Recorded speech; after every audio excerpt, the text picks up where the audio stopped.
Do you have a plan or an idea of how to fix the property tax issues, to lower property taxes in Kansas and balance property tax relief with funding for schools and roads and emergency services?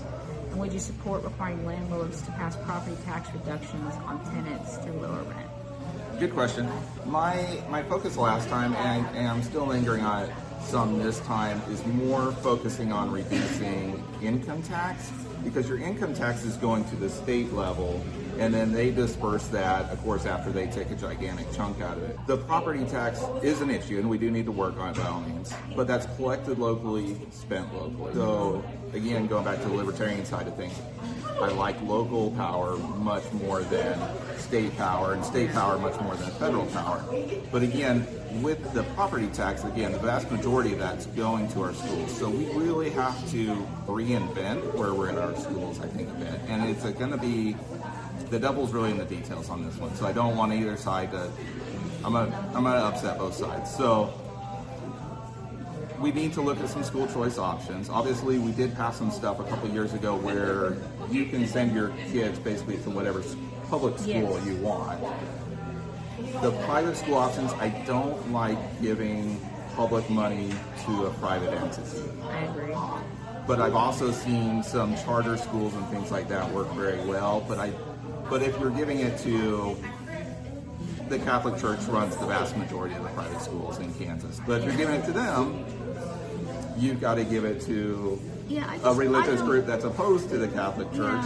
And they don't really have schools. Yeah, but they could choose to if there was public money there. That is true. That sounds like something the Satanic Grotto would do. I wasn't going to say the name, no, but, I know but that. yeah. That's how I got started on TikTok, was covering that them at the thing, and I broke down the whole grotto and what they mean and all this other stuff and why they were doing what they were doing, investigated it and stuff. Yeah, that sounds like something they would do. So if you give it to one religious organization, you've got to give it to them, and then you're going to have a whole freak out session on it. The public school, the private schools that can deny people whatever they want. Exactly. That's my problem giving them public money. If they would just not do that, then I guess sure. Yeah. But maybe I would at least consider it, or a plan, or want to debate a plan on it. But it's a non-starter for me if they're going to have rigid requirements to be there. Yeah. So I think we really need to go back to the drawing board, and unfortunately, there's not a lot of states that have done this before. So it's always easier if other states have successfully been like, hey, let's redraw how we do education.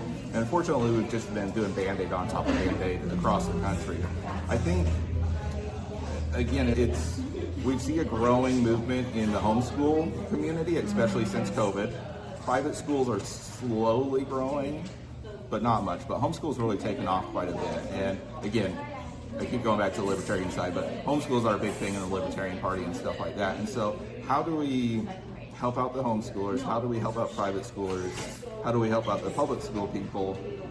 And yet change all that. Because ultimately the goal is to do the best you can for the children. Yeah, and with the amount of resources you got. Yeah, with what you have. So that should be the starting point of the discussion. How can we best take care of the children in our state's education in a way that works best for them? Because not every child works best in a public school. Not every child works best in a homeschool environment. And so they do need to have choices. Exactly. But how do we make sure that we're doing what's in the best interest of, that we're even, I feel like sometimes they're not even thinking about the best interest of the children. They're looking at a spreadsheet and a dollar amount of how much it costs us, and not factoring in the other things that really matter when we're talking about educating children.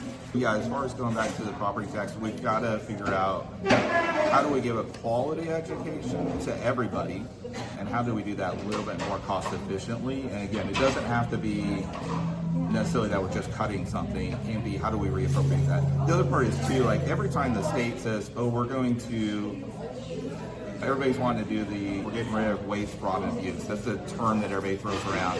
Waste, fraud, and abuse. Waste, fraud, and abuse. We're going to hire somebody to ensure we don't have waste, fraud, and abuse. That means you're cutting a teacher position to pay somebody else to run around and check little boxes to make sure we're not doing waste, fraud, and abuse. Even the cell phone thing. Okay, now every teacher has to go out and spend another $20 to buy a case to put all their students' phones in. This is why these decisions should be made at the local level, right? Absolutely. Because what works for USD 259 is not going to work for, what is your...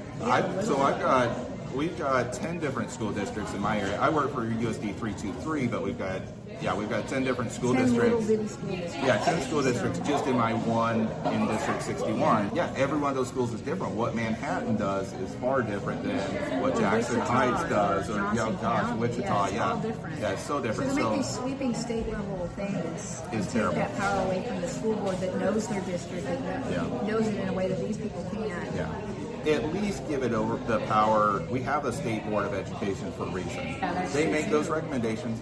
They study the numbers. They spend a lot of money and the time work. doing the work, doing the numbers. Yeah. It's not about politics. It is. You're voted in to be a member of Yeah. the state board. There is politics there, but they do the time to look at the numbers, That's do all the they tracking. focus on. That's their life. Versus at the state capitol where Some of the a people lot more are capital, don't a lot more even politics. don't have anybody in school anymore. Maybe they have great grandchildren, but they are actively. Somebody said this the other day. It was Jerry Kershaw. They're not like actively having people in the school district right now to fully understand the needs of the school districts right now. Yeah. And so, who knows that? But the school board. Right. Yeah. Yeah, and you got some of these politicians that hear stuff online or on the news. What was it several years ago about the whole having cat pans in Was your recent. classrooms and Just stuff? last year they oh, were I mean, talking about it. they're still talking about They it are still talking. because that was made like as a meme 6 years ago, 8 years ago, just to lambast how utterly ridiculous politicians were, and then politicians actually started believing. The only thing I found the thing about it. better It was is like, when they had you're kidding emergency. me.